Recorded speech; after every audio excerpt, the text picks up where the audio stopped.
And so next is going to be Philip Crume, who is our chairman of the board at the Moon Society.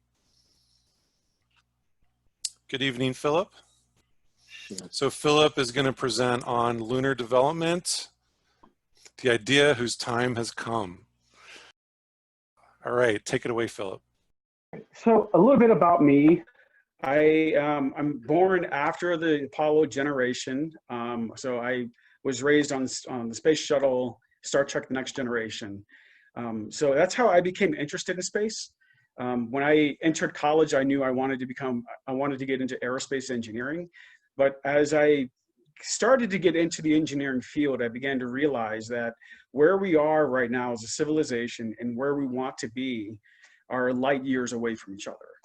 And so I decided to pivot and to focus more on space economic development to try to get our world to a point where we can start with where we are and end up kind of close to where we want to be. And so right now I'm the president of Crume Industries. I am focused on extended reality, which is a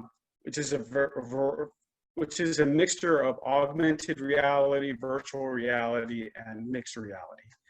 So I'm a social activist. I have been involved with the Sierra Club. I've been a chapter chair of a large organization. We had 20,000 members in my chapter. I've been involved with human rights, and as current chairman of the Moon Society, I'm actively involved with advocating for a space civilization. I'm currently married, living in northern Indiana with my wife. All right, so I wanted to start us off. I know this is the last talk of the evening, but have you ever had the feeling that the horrible nagging feeling that the present isn't living up to the expectations we have had for the future in ages past? I'll call that future shock. I mean, present shock. It's similar to culture shock, where it's kind of like with Back to the Future. You know, here we are 30 years after Back to the Future plus 5 years. We're our flying cars and our personal jetpacks. And so that's kind of where we are right now. We expected to be further along than we actually are. And so similar with going farther back with Apollo 11, at this point in time, we expected to have space colonies, and we're simply not there yet. And so that leads us to, this is where we wanted, this is for my vision, or I think we share the same vision. When we think about space civilization, we want to know, how do we get from the boot prints from Neil Armstrong to having cities in space? But and asking that question for me got me to think about how difficult it would be. And that's where I began to realize that space development is a multi-disciplinary field. It's a mixture of politics, economics, and technology. And so we need a little bit of all of them. And that's kind of what I wanted to focus on throughout my personal, my life. That's what I wanted to make the focus of my life. And so after 50 years, the question that is hanging in the air for us is, where is the blockage at? Is it with politics? I mean, we know that as Michael Mealing, our president of the Moon Society, mentioned earlier, the people who are the politicians and their bureaucracy and the people who support them, they simply don't have space colonization as a priority, simply because the general public isn't demanding it. It's not just us, I mean, like the broader public at large. And the other question with economics, does our society lack resources? And to that, I would say no. Can space businesses compete for investment? That's the real question that I think probably has delayed us for a long time. And then finally, the last question is, are there gaps in the technology capabilities that are too difficult to overcome? So for example, I mean, does the cost of getting into orbit, is that too costly? And I think people like Elon Musk have shown this, that's not the case. So generally, if there is a technological obstruction, we generally find a way to overcome it.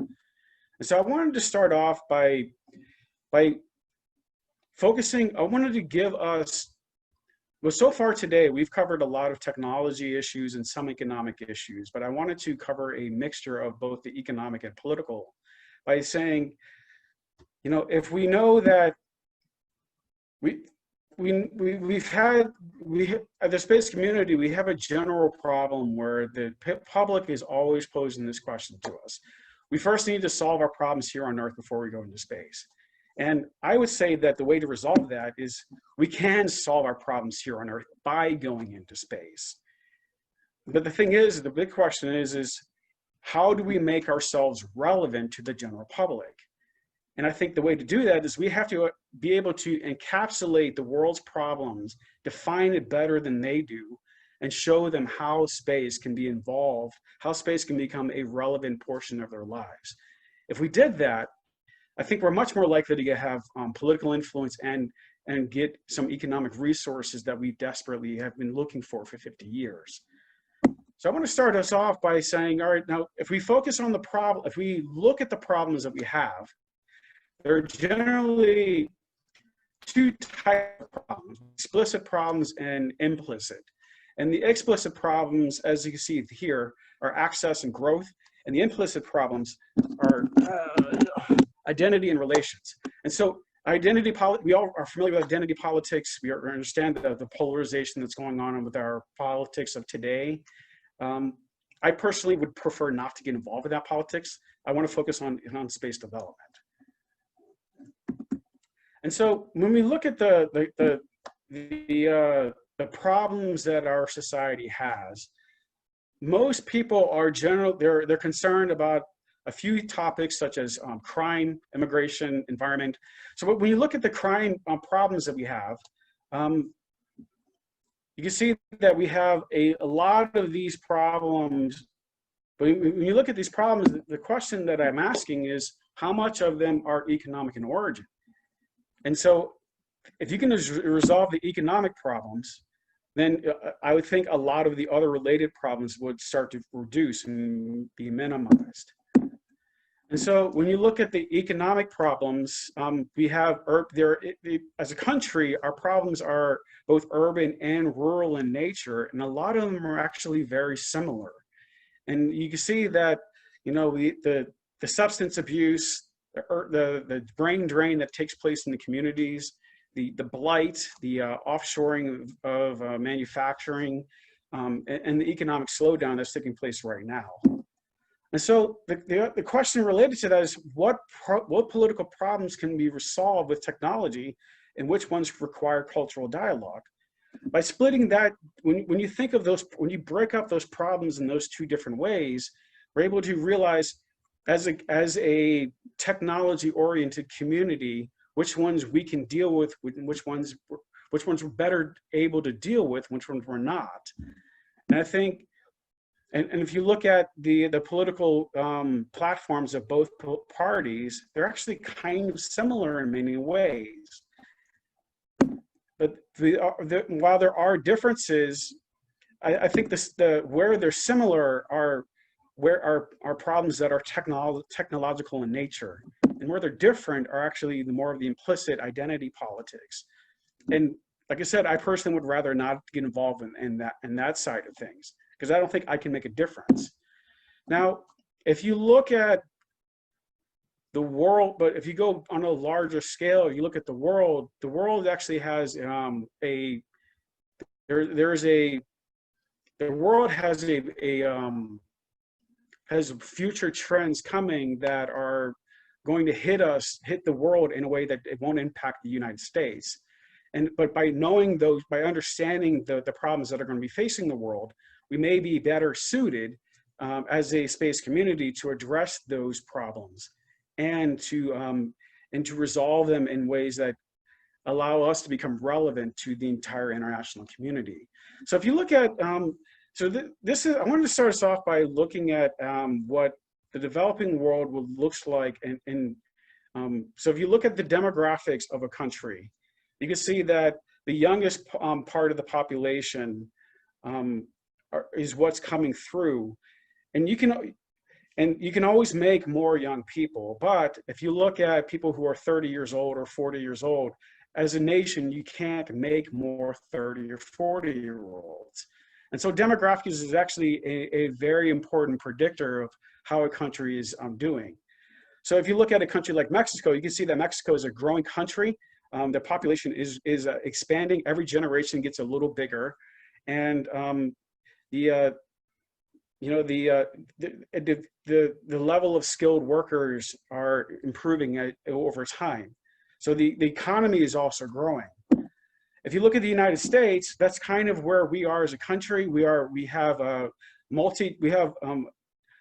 two very large generations in terms of the baby boomers and the millennials.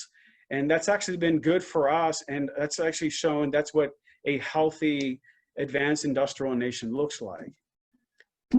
But if you look at other anchor economies of the world, like the US, UK, and France, you can see that they have a similar structure to us. Other emerging countries are like Turkey, South Africa, and Indonesia. If you look at other advanced countries that do not have a healthy demographic, like Germany, you can see that they have the baby boomer generation, but then after that, they didn't make as many babies. And so as a result of that, they're now reaching a point where their baby boomers are getting ready to retire, and there isn't going to be a replacement population that can fill in the labor force that they're leaving. And so that's going to hurt them in the long term. And so countries like Germany, and then there are other countries like Italy, Canada, Russia, Japan, and China. All of these countries have shrinking demographics in the long term. So that's going to impact these countries in the future. And actually, most of them are already at the onset of experiencing long-term severe economic decline. And so I think, but there's a way to redress, and if you look at the US, it's not perfect here either. A lot of our baby boomers are not prepared for retirement. They do not have enough savings in their retirement funds, even with Social Security when they do retire. And so there's going to be a lot of economic shifts coming that are already on the way. Some of them are already being accelerated because of the pandemic. And so another thing is that when we look at what's going on with the world, and to compound all of the problems that the world are experiencing, we see that about a month after D-Day, the U.S. gathered all of their allies and said, you know what, we want to deal with the systemic problems that cause both world wars. And what we're going to do is we're going to eliminate the need for all the countries to use their militaries to enforce international trade. And we're going to provide security for the world. All you have to do is just operate within our structure. By doing that, we completely threw out 400 years of international trading rules and went with a new system that has completely changed, that revolutionized the global economy.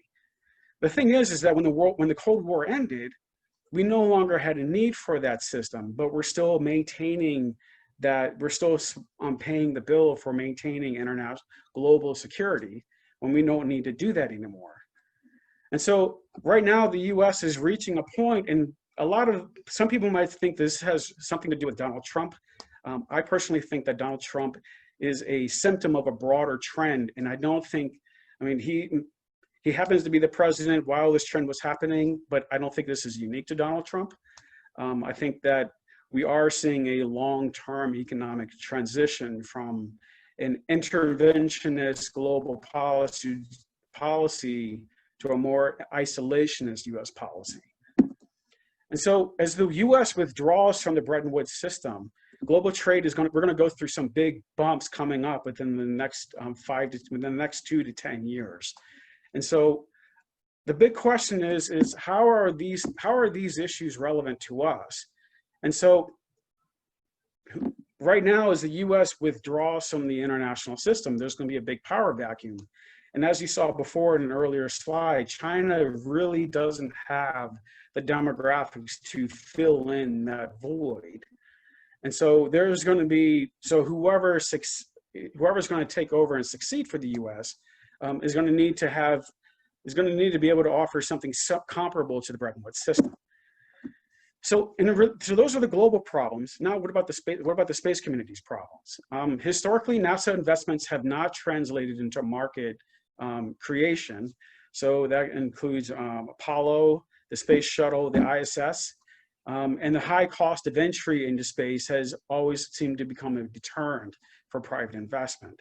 And generally, space is more risky compared to other non-space investments. And at the end of the day, investors are not focused on their passion. They're focused on, you know, do I trust this? Do I trust a space venture enough that I can mortgage my own house or put my own retirement fund on the line? And so I think a lot of the reasons that we've not made any progress over the last 50 years is because the space community has been locked in a paradigm where we believe that we need settlement first to drive development.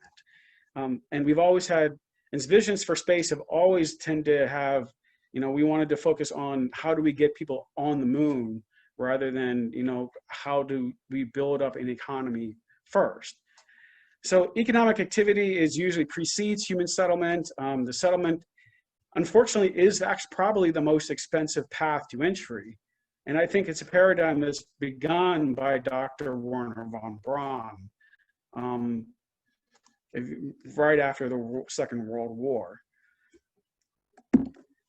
So the question that I think you're likely to have asked me here is, how is all of this related to space? And I think that the solution to these problems is the same solution we have for entering space. So I'm going to give you a scenario here, and this is kind of a real world scenario. You probably have something, you're either facing this problem yourself or you know someone who is. You have a John Doe. He's living in a city that's far away from where his skills are useful in his local area. He can't move for some personal reasons, and every company in his area can't use his skills.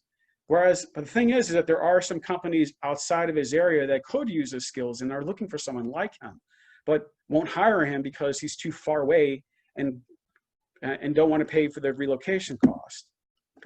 And all of these problems have a common thread, and it's a common thread that's not only relevant to the US, it's also relevant to the broader world as well. A human being can only be in one place at a time, and there may be reasons why a person may not move. And all of these problems can be solved by the same problem. So I want you to take a moment to consider this moment right now. You're able to listen to me talk in real time at a remote location. Some of you are even thousands of miles or kilometers away from me. And we're able to have a dialogue in real time. So what if you could reach through and manually do things in my space as you could physically do in your space? And what if you had the same reach that you have with a telephone?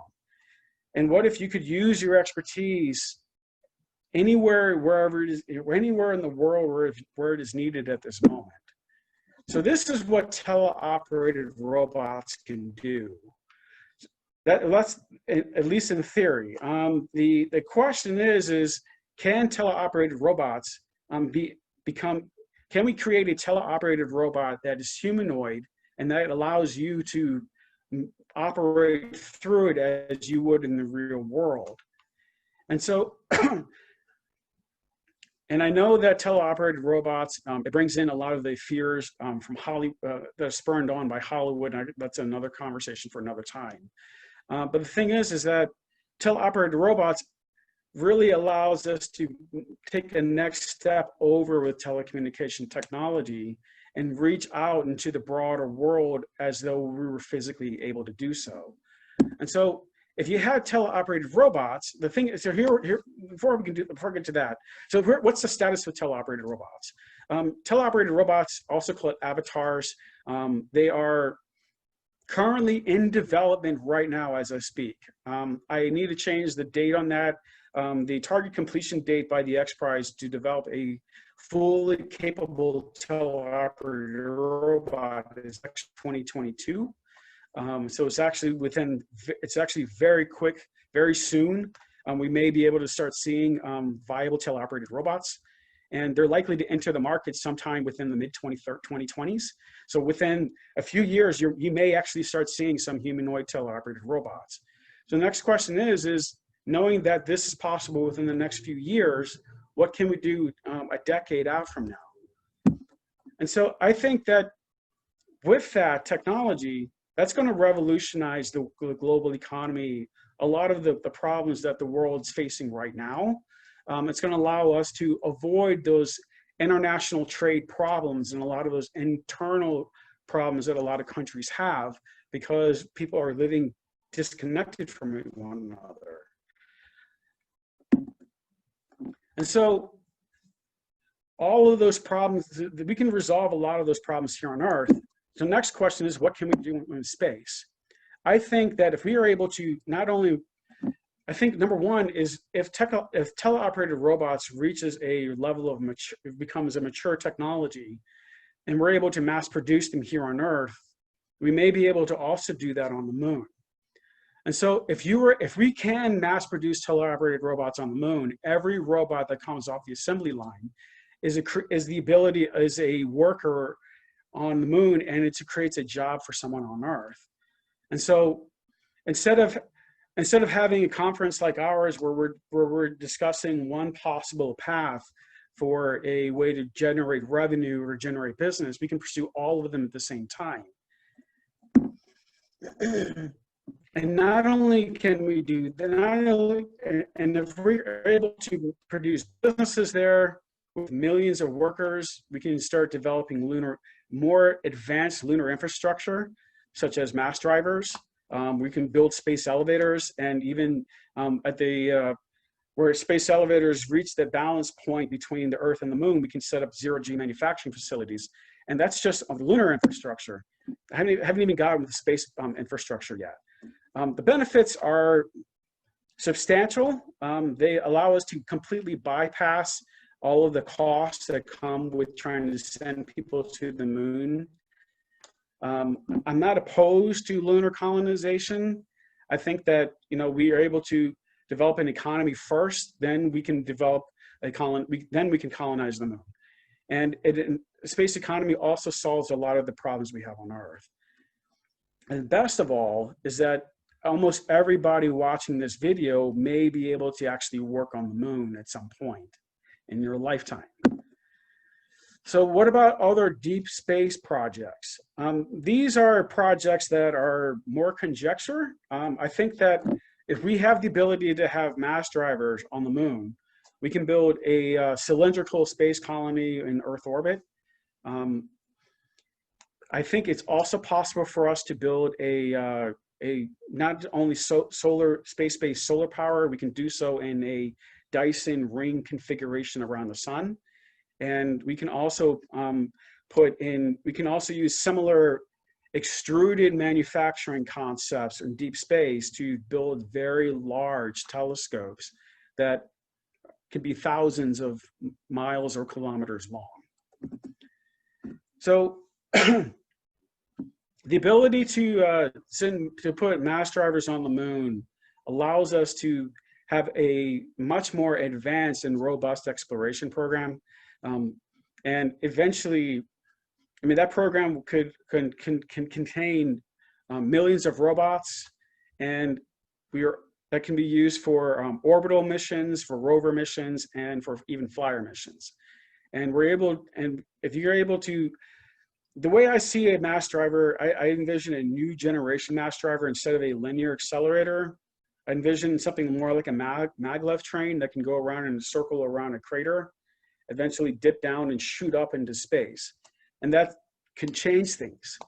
And finally, if we're able to send something like that into space, we can send much more advanced human presence on human exploration presence on places like Mars and other places in the solar system as well. So I think space colonization is, when most people think of space colonies, they tend to think of maybe a few hundred settlers. I'm actually kind of on the same level of Elon Musk, where I think we could send hundreds of thousands, if not millions, within a couple of decades. And when we get to places like Mars, an avatar-based industry can expand the economic potential for colonies when we get there. So these are some of the next steps. This technology is currently in development. If you have the technical skills, there are teams that are looking for people who may have your skills. And so, you know, you can get involved right now and make a difference. And of course, please get involved in the Moon Society as well. So thank you very much, and I look forward to answering any questions. Thank you very much, Philip. That was great. Very innovative ideas, and, you know, trying to build a space civilization, as I know you've been thinking about and working on for a couple decades at this point. You know, I think it's all really worthwhile to talk about. So do we have any questions? I don't see any in the Q&A panel. Feel free to raise your hand if you have a question for Philip, and we can call on you. Got lots of questions. I can always chime in. So I'm just curious what you think the economic case is going to be for these telecommunications robots on the moon. Like it's cool that we can accomplish that technically, but how are we going to close the business case there? I think number one, there are already a lot of business opportunities. The first one is going to be, of course, you know, any business that people can think of on the moon can all be pursued at the same time. So I think what this is it's an enabling technology, and it enables the economic growth in a way that we just haven't. It's equivalent to being able to suddenly access, you know, the interior of the United States with trains. Trains were, I mean, the railroad was an enabling technology, and when we accessed the interior of the country, we had the breadbasket, and that just revolutionized the United States. I think we're going to see something similar to that on the moon. Basically, every business idea that is out there can be pursued at the same time. No, okay. Next one's from Arvin Tan. Do you see BPOs as a factor in a teleoperated economy?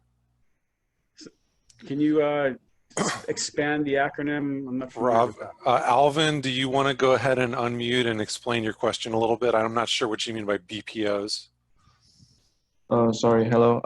So BPOs, I mean business process outsourcing from, you know, emerging economies and others. Sure. Oh, okay. Thank you. Yeah.